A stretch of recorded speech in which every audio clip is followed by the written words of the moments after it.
remember. Anytime you want to do something, ask yourself, is this the seed I want to sow? Is this the harvest I want in my life? Whatever a man sows, he will reap exactly that same thing.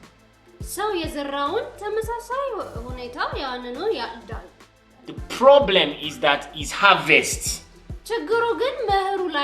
you are now getting a harvest of what you did to another person. Not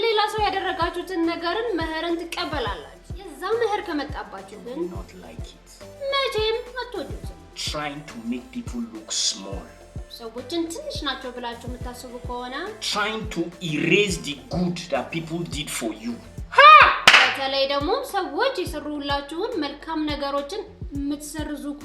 A day is coming where the good you will do for others, they will remove it too.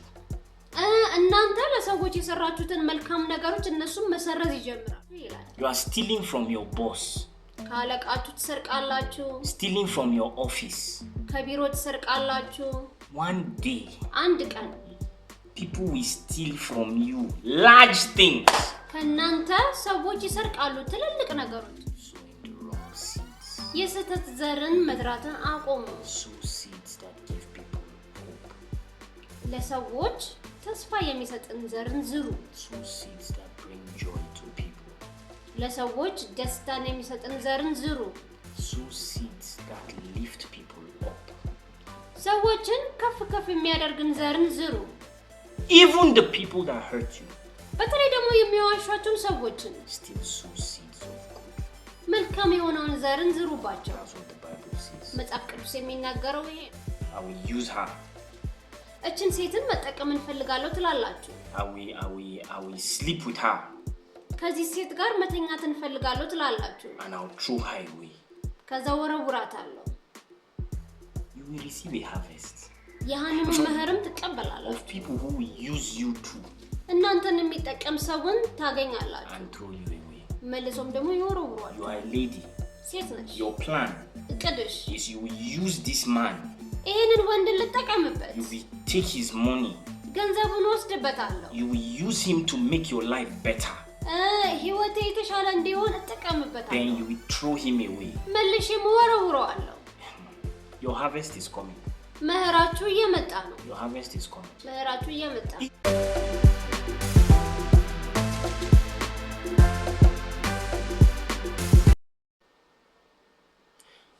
So there is this scripture that I love very much. When I don't forget that scripture. It makes me very careful with the things that I do in life. The scripture is in Galatians chapter 6 verse 7. Very simple scripture. In Hindu they call it karma. But in Christianity we don't believe in karma. We believe in Galatians 6 verse 7. It said something. It says, don't be deceived. You cannot deceive God. God is not mocked. For whatsoever a man sows, that is what he will reap.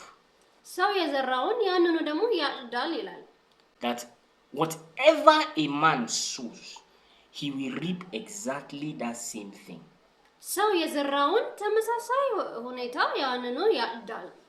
Are you a kind person? To people. You will receive kindness too. Are you someone who helps people? You too, people will help you. And it is a harvest of what you did that you will get. Did you give favor to people? ለሰዎች ሞገስን ሰጣቸዋል ወይ? You will have a harvest of favor. የሞገስ ደግሞ መህርም ትቀበላላችሁ። The same way. በተመሳሳይ መንገድ did you lie about people? ለሰዎች ተዋሻላችሁ ወይ ነው? You will receive a harvest of lies. ምትዋሹ ከሆነ ደግሞ የውሸት መህርን ትቀበላላችሁ። You lied against somebody. ምክንያቱም ሰው ላይ ዋሽታችኋል። You will receive a harvest of people lying against you. እናንተ የውሸት መህርን ትቀበላላችሁ። You falsely accused somebody for something they did not do. ያንን ሰው ደግሞ ምንም ባላደረገው ነገር በውሸት መሰከራችሁበት። You know they didn't do it. ታውቃላችሁ ያንን እንዳላደረጉ። But you have gone around telling everybody that they did this thing. ለሌላ ሰው ሄዳችሁ ግን እንደዚህ በድለውኛል ብላችሁ ታወራላችሁ። You will receive a harvest. ያንኑ መህርም ትቀበላላችሁ። Of people going around saying what you did not do. ያላደረጋችሁትን ነገር ያንኑ ደግሞ ሰው ሊያወራባችሁ ይችላል። I'm telling you this.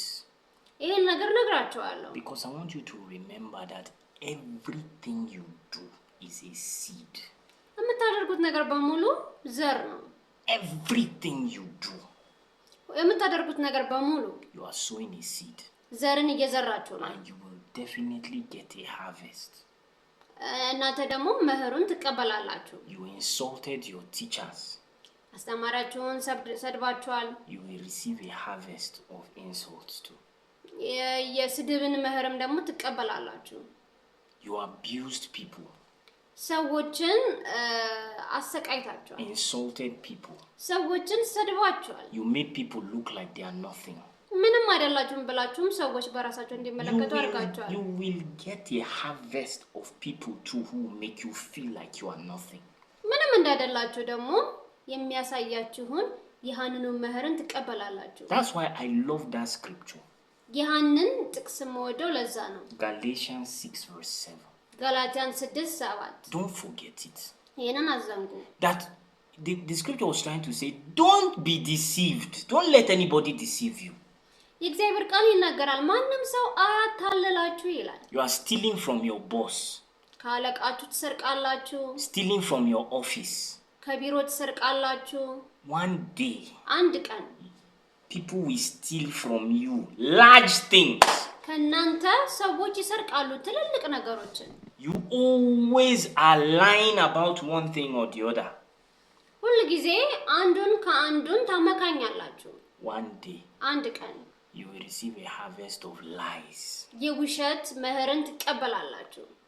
Remember, አስታውሱ everything you do is a seed. የምታደርጉት ነገር በሙሉ ዘር ነው። What you do to people. በተለይ ለሰዎች የምታደርጉት ነገር በሙሉ How you talk about people. ለሰዎች የምታወሩት ነገር በሙሉ You try to use people. ሰዎችን ለመጠቀም ትፈልጋላችሁ። You plan that I will use this lady. I will use her. እችን ሴትን መጠቀም እንፈልጋለሁ ትላላችሁ። I will sleep with her. ከዚህ ሴት ጋር መተኛት እንፈልጋለሁ ትላላችሁ። And I'll throw her away. ከዛ ወረውራታለሁ። You will receive a harvest. ያንኑ መህርም ትቀበላላችሁ። Of people who will use you too. እናንተን የሚጠቀም ሰውን ታገኛላችሁ። And throw you away. መልሶም ደግሞ ይወረውራሉ። You are a lady. ሴት ነሽ። Your plan እቅድሽ is you will use this man. ይሄንን ወንድ ልጠቀምበት። You will take his money. ገንዘቡን ወስድበታለሁ። You will use him to make your life better. ህይወቴ የተሻለ እንዲሆን እጠቀምበታለሁ። Then you will throw him away. መልሼም ወረውራለሁ። Your harvest is coming. መህራችሁ እየመጣ ነው። Your harvest is coming. መህራችሁ እየመጣ ነው። He may not be able to fight you. The man may not be able to fight you. ያ ሰውዬ መልሶ ላይጣላችሁ ይችላል። The man may not be able to beat you. ያን ሰውዬ መልሶ ላይማታ ይችላል። He may not be able to report you to police. ለፖሊስም ላይጠቁማችሁ ይችላል። Don't be deceived. አትታለሉ። God is not mocked. እግዚአብሔር አይታለልም። Whatsoever a man sows, ሰው የዘራውን በሙሉ he will reap. ያንኑ ያጭዳል። That, the Bible says, that thing that he sowed, that's what he will reap. ያንኑ የዘራ መልሶ ያጭዳል። The problem is that his harvest. ችግሩ ግን መህሩ ላይ ነው። You are now getting a harvest of what you did to another person. Some of you are very rude. Some of you, not all, some of you are very rude and disrespectful to your parents.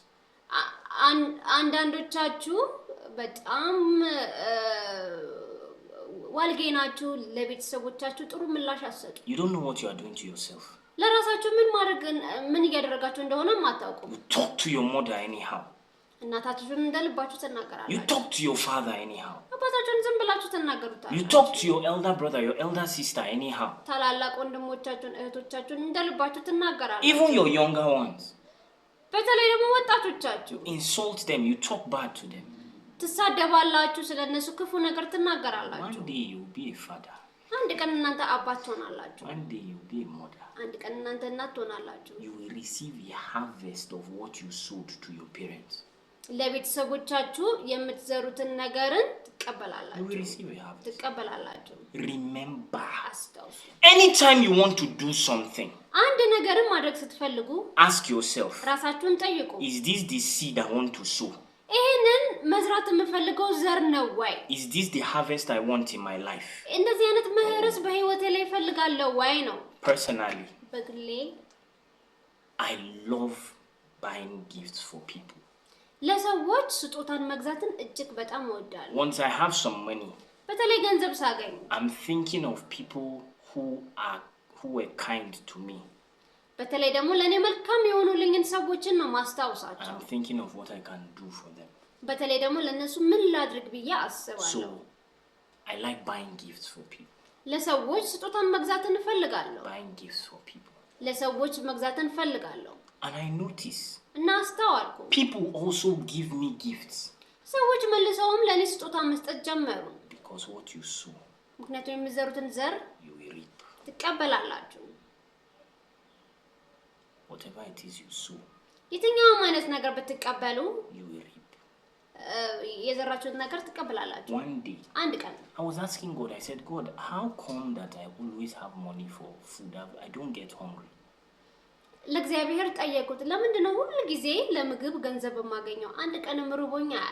Then God reminded me that I always took food to my pastor's house.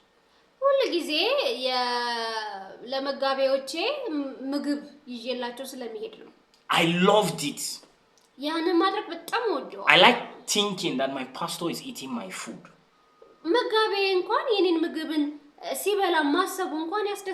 It was my joy to know that my senior pastors are eating the food that I brought to them in the house.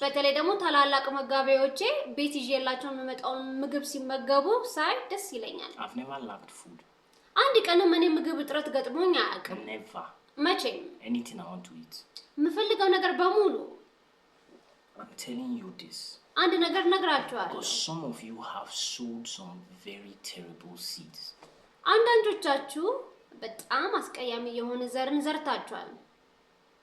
Stop sowing those seeds because the harvest is coming. You lied against people. Because you were angry, you said things that those people didn't do.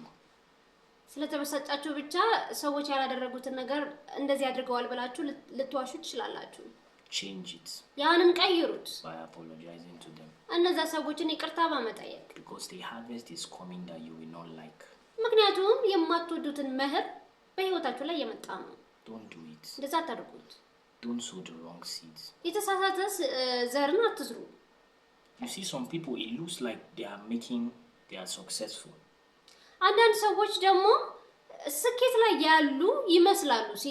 They are cheating people. Collecting their money online. A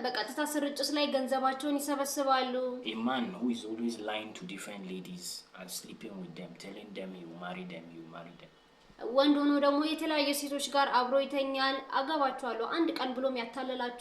A lady who is sleeping with different men and taking their money and acting like she loves them but she doesn't love them.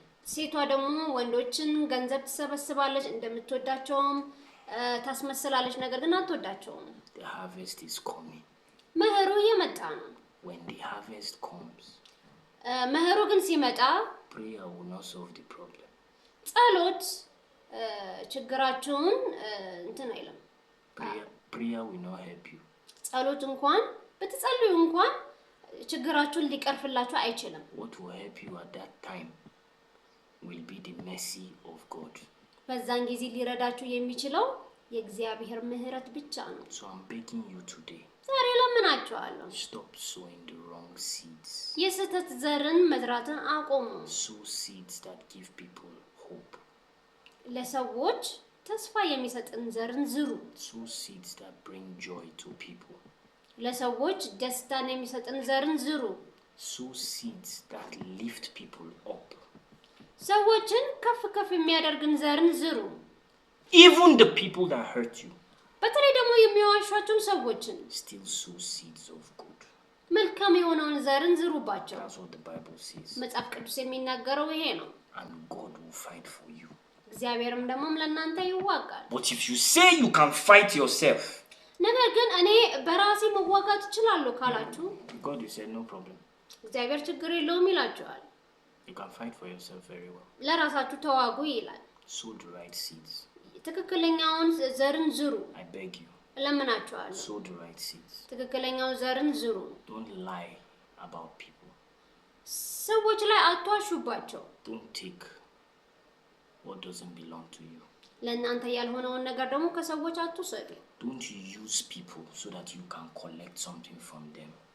ከነዚህ ሰዎች የሆነ ነገር ሰበስባለሁ ብላችሁም ሰዎች አትጠቀሙባቸው። I am begging you. ለምናችኋለሁ። When the harvest comes, መኸሩ ሲመጣ ግን when the harvest comes, መኸሩ ሲመጣ ግን you will not like it. ችግሩን አትችሉትም። All the seeds of abuse and insults you were making to people, ሰዎች ላይ የምታደርሱትን ያንን ሁሉ መከራና ክፋት when that harvest comes, የዛ መኸር ከመጣባችሁ you ግን will not like it. መቼም አትወዱትም። Trying to make people look small, ሰዎችን ትንሽ ናቸው ብላችሁ የምታስቡ ከሆነ trying to erase the good that people did for you. በተለይ ደግሞ ሰዎች የሰሩላችሁን መልካም ነገሮችን የምትሰርዙ ከሆነ A day is coming ቀን ይመጣል where the good you will do for others, they will remove it too. እናንተ ለሰዎች የሰራችሁትን መልካም ነገሮች እነሱም መሰረዝ ይጀምራሉ። Because you are now you have sowed this seed. ይሄንን ዘርን ዘርታችኋል። It is going to grow. ያንን ዘርም ደግሞ ያድጋል። It will grow. ያድጋል። And you will not like the harvest. ያንን መኸርም ደግሞ I ማትቀበሉትም። beg you in the name of Jesus. በጌታ በኢየሱስ ስም Stop ለምናችኋለሁ። sowing the wrong seeds. የስህተት ዘርን አትዝሩ። Something just came to me. አሁን ወደ አእምሮ አንድ ነገር መጣ። Here is this brother. ይሄ አንድ ወንድም ነበረ። He comes to church. ወደ ቤተክርስቲያን ይመጣል። He prays. ይጸልያል። He has a good relationship with God. ከእግዚአብሔር ጋር ደግሞ መልካም የሆነ ህብረትን ያደርጋል። There's this another brother too. ሌላ ደግሞ ወንድም አለ። He doesn't pray. አይጸልይም። Doesn't come to church. ወደ ቤተክርስቲያንም አይመጣም። One day አንድ ቀን they have an accident. Their mothers have an accident. አንድ ቀን ደግሞ እናታቸው አደጋ መጣችባቸው። The mother of the one that prays and the mother of the one that doesn't pray. የምትጸልይ እናትና ማትጸልይ እናት። Who will be more bold to approach God? Who? እግዚአብሔርን ለመቅረብ የበለጠ ደፋር የሚሆነው ማንኛው ነው? The one who was building a relationship with God even before the problem. ችግሩ ከመምጣቱ በፊት ከእግዚአብሔር ጋር ህብረቷን እያሳደገች ያለችው እናት ነች የበለጠ ደፋር የምትሆነው። So that one, because him and the father have always been talking, he has a certain communication with the father that the other guy doesn't have. ያ ሰውዬ ከአባቱ ጋር አንድ የሆነ ንግግር አለው። ሌላ ሰውዬ ስለዛ ንግግር የማያውቀው ነገር። He was sowing the seeds of relationship between him and God. በእርሱና በእግዚአብሔር መካከልም ዘር እየዘራ ነው ያለው። Now that a bad day has come, አሁን ግን መጥፎ ነገር ስለመጣ he can communicate to that same God that he has been communicating with for a long time. ከዚህ በፊት ይገናኘው የነበረውን እግዚአብሔር አሁንም መልሶ ያንን እግዚአብሔር ይገናኛል። It's easy for him. አሁን ቀላል ይሆንለታል። But the other guy now will be afraid. ያኛው ሰውዬ ግን ይፈራል። He will be afraid of asking God anything. እግዚአብሔርን መጠየቅ ሊፈራ ይችላል። Apart from mercy. ከምህረት ውጪ. We all need mercy. ሁላችንም ምህረት ያስፈልጋል። But that's what I'm telling you today. ዛሬ ግን እነግራችኋለሁ። Sow the right seeds. ትክክለኛውን ዘርን ዝሩ። Now. አሁን. Some of you. አንዳንዶቻችሁ. The reason you are successful the way you are now. አሁን እናንተ ስኬታማ የሆናችሁበት ብቸኛው መንገድ and God has protected you. እግዚአብሔርም የጠበቃችሁ ብቸኛው መንገድ from stupid people. ከማይረቡ ሰዎች stupid relationship. ከማይሆነ ግንኙነት is because of your love for God in the past. ለእግዚአብሔር ያላችሁ ፍቅር ከዚህ በፊት ከነበረው አንፃር ነው። some of you because of the prayer of your mothers and your father. አንዳንዶቻችሁ ደግሞ ከዚህ በፊት ይጸልዩላችሁ የነበሩት የእናትና የአባቶቻችሁ ጸሎት ነው። that prayer will not last forever. ያ ጸሎት ደግሞ ለዘላለም ላይ ዘልቅ ይችላል። build your own now. ስለዚህ የራሳችሁን ጸሎት አሳድጉ። start building your own. የራሳችሁን ጸሎት አሳድጉ። sow the right seeds. ትክክለኛውን ዘርም ዝሩ። I beg you. ለምናችኋለሁ። everything you do is a seed. የምታደርጉት ነገር በሙሉ ዘር ነው። everything. ዘር ነው። and a harvest will come. መህርም ደግሞ ይመጣላችኋል። it may not come through the person you helped. የረዳችሁት ሰው መህሩ ቀጥታ ላይ ይመጣላችሁ ይችላል ከዛ ሰው። it may come from another person. ከሌላ ሰው ሊመጣላችሁ ይችላል። you sow the right seeds. እናንተ ትክክለኛውን መህርን ዝሩ። that's your job. ይሄ ነው ስራችሁ። so I hope this blessed you. ይሄ እንደባረካችሁ ተስፋ አደርጋለሁ። don't forget. እንዳዘነው Galatians 6:7. ገላትያን 6:7 whatever you sow you will reap. የምትዘሩት በሙሉ ታጭዳላችሁ። that thing is what you will reap. ያ ነገርን ታጭዳላችሁ። Galatians 6:7. ገላትያን 6:7 ላይ so God bless you. እግዚአብሔር ባርካችሁ። I'll see you on the next one. በሚቀጥለው አገኛችኋለሁ። ቻው